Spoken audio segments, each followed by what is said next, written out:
कथा व्यास प्रवीण शास्त्री के मुखारविंद से भीष्म पितामह और भगवान कृष्ण का किया गया वर्णन। जनपद मुरादाबाद के हरतला कॉलोनी स्थित श्री शिव मंदिर रेलवे पावर हाउस में श्रीमद् भागवत कथा के दूसरे दिन हरिद्वार से पधारे कथा व्यास आचार्य प्रवीण शास्त्री ने बताया कि भीष्म पितामह द्वारा भगवान कृष्ण की प्रतिज्ञा को तोड़ा गया। इसमें भगवान कृष्ण ने कहा था कि मैं युद्ध के समय अस्त्र शस्त्र नहीं उठाऊंगा, परंतु स्थिति की गंभीरता को देखते हुए भगवान कृष्ण को अस्त्र उठाना पड़ा और उनकी प्रतिज्ञा टूट गई।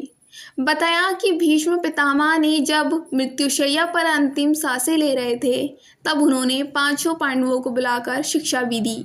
नारद जी से उनके पूर्व जन्म की कथा आदि सुनकर व्यास जी प्रसन्न हुए और उन्होंने नारद जी से पुनः प्रश्न किया, हे नारद जी, आपने अब तक के वृत्तांत में बताया कि आप श्रेष्ठ और भगवत प्रेमी भक्त ब्राह्मणों की सेवा सत्कार क्या करते थे।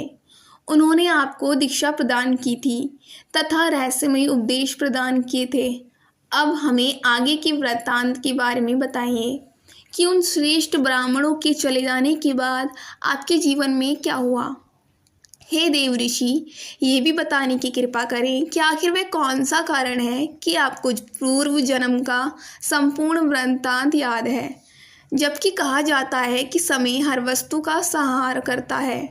नारद जी ने कहा, हे व्यास जी, उन ब्राह्मणों के चले जाने के उपरांत मैं उनके मार्गदर्शन पर परमात्मा की भक्ति में लगा रहता था, परंतु मेरी माता भोली भाली थी, दासी थी और मैं उसकी अकेली संतान था, जिससे उसकी रक्षा का, उसकी देखभाल का मेरे सिवा कोई दूसरा साधन नहीं था। अतः मुझे उसकी सेवा सत्कार में रहना पड़ता था, जबकि मेरा मन परमात्मा की भक्ति में लीन रहता था। श्रीमद् भागवत कथा में पूजन मुख्याचार्य सतीश उनियाल के निर्देशन में धर्मानंद उनियाल व सुबोध सेमवाल एवं रामस्वरूप उनियाल ने किया।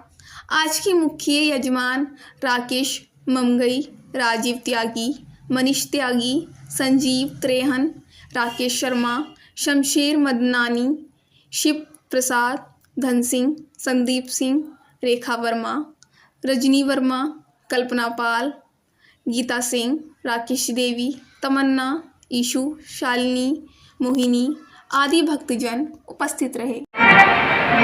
कभी भी बोले महाराज, ज्ञान कभी भी किसी से लो तो बोले गुरु भाव से ज्ञान को लेना चाहिए।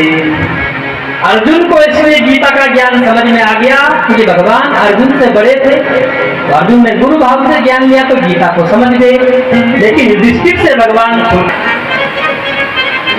तो भगवान ने सोचा युधिष्ठिर का कैसे मोह दूर हो, तो बोले अपने भक्त की भगवान को याद आ गई, पितामह भीष्म की याद आ गई। 18 दिन से बाणों की सैया पर पड़े हुए महाभारत के युद्ध में बोले पितामह भीष्म के पास मुझे जाना चाहिए समस्त पांडवों को लेकर के। अब बोले पितामह भीष्म जब इनको ज्ञान आएगा तो बोले कि समस्त पांडवों को देखो, पितामह भीष्म की भगवान था जब चाहे शरीर त्याग थे, लेकिन पितामह भीष्म भी भगवान की प्रतीक्षा कर रहे थे। एक बार कृष्ण के सामने सूरत देख लूं, मैं अपना शरीर त्याग लेकर के भगवान गए हैं। पांडव पहले गए, भगवान कृष्ण पीछे थे। जैसे